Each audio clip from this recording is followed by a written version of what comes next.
gustado en Rusia es la parte inicial del documento, por lo que parece, y está diciendo el Daily Mail, que es términos de rendición. En la primera parte del documento habla de los términos de la rendición de Rusia. Punto fundamental que ha conllevado la respuesta de esta mañana de que se niega completamente a aceptar los puntos de arranque, no la mesa de negociación, sino el punto desde el que se parte. ¿Por qué?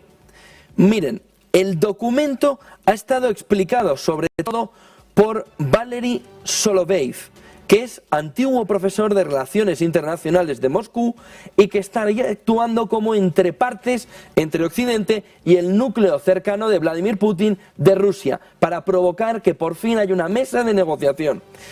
La clave de esos términos de rendición, y ese es el término textual que ha utilizado Occidente y que no ha sido aceptado por Rusia, como era evidente cuando Occidente mandaba la misiva, está en el entorno de que tendría que haber una rendición de Rusia que devolviera el resto del Jersón, que devolviera las regiones de Zaporilla, Lugansk y Donetsk en Ucrania. Solo con esa partida de devolución de territorios ocupados según Ucrania y Occidente, que ya han aceptado su autodeterminación, dice Rusia, se podría llegar a un inicio de la mesa de negociación. Este punto ya está negado por Rusia, no lo acepta. Pero hay un punto que es muy importante y que sí que parece haber un punto de acuerdo entre ambas partes, y es la península de Crimea, que en la carta, en la misiva, dice que está ocupada ilegalmente desde 2014. La península de Crimea se convertiría en una zona desmilitarizada, donde la flota del Mar Negro se vería reubicada ahí.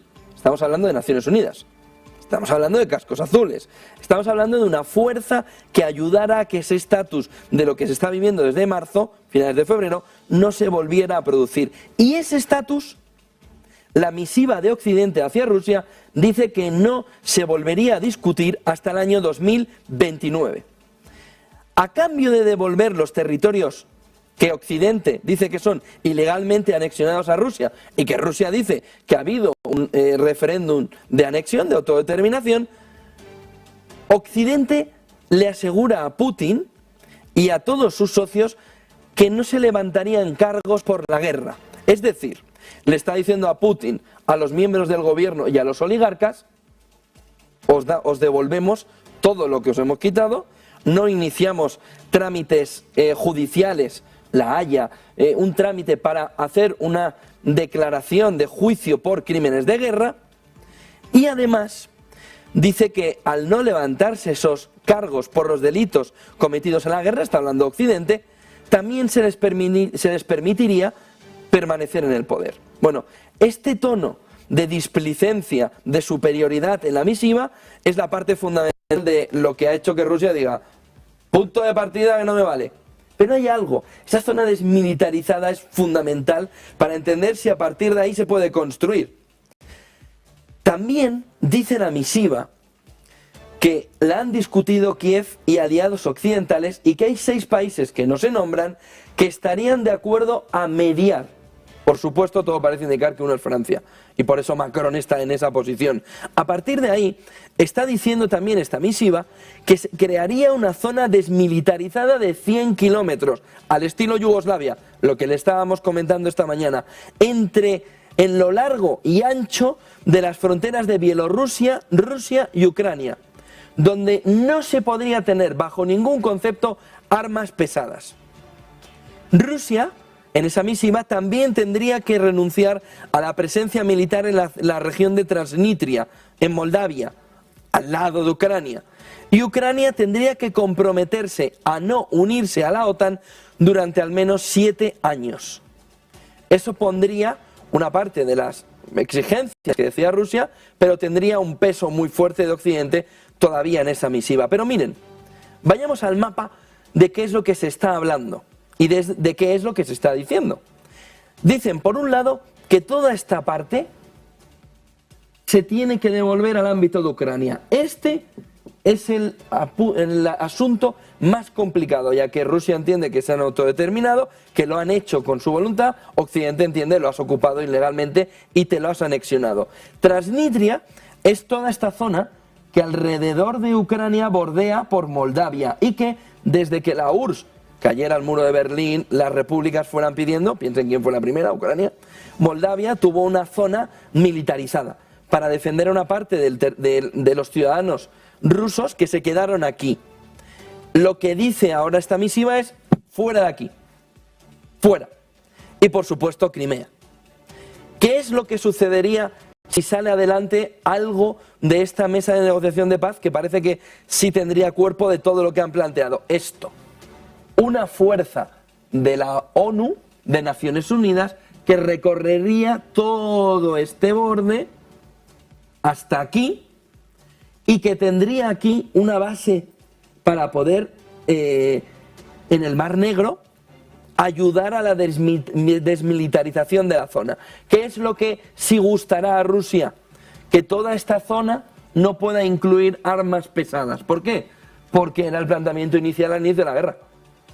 Al inicio de la guerra, en febrero del 22, de este año, lo que planteaba es que esa zona debía estar liberada de OTAN y de una amenaza para el conjunto de Rusia. Y lo que hace esa misiva es decir, aceptamos incluso que ese cuerpo de cascos azules vaya desde Bielorrusia, recoja toda esta zona y camine hacia Crimea, de tal manera que sucedería como en Yugoslavia. Una fuerza de cascos azules encargada de garantizar la paz y que tenga en esta zona del Mar Negro la seguridad alimentaria y de fertilizantes para el conjunto de la crisis alimentaria mundial, que lo relajaría mucho, y donde Naciones Unidas gobernaría esta zona, teniendo punto de enclave fundamental en Crimea. De tal manera que se devuelve Crimea, pero no se devuelve porque se queda como en una zona de control de todo lo que pudiera suceder en los próximos 7 años. Y así estaría la misiva. Por supuesto Rusia ha dicho que no, porque había un contenido muy fuerte de exigencias de Occidente, pero es que era la misiva de Occidente, no era la misiva de Rusia. Rusia plantearía otra cosa distinta. Pero estarán viendo que el caldillo ya, ese sentimiento, ese olorcillo ya es, ¿vale? ¿Pero qué te gusta? ¿La franja de cascos azules de la ONU? Ya tenemos un punto de encuentro. Ahora vamos a ver qué pasa aquí.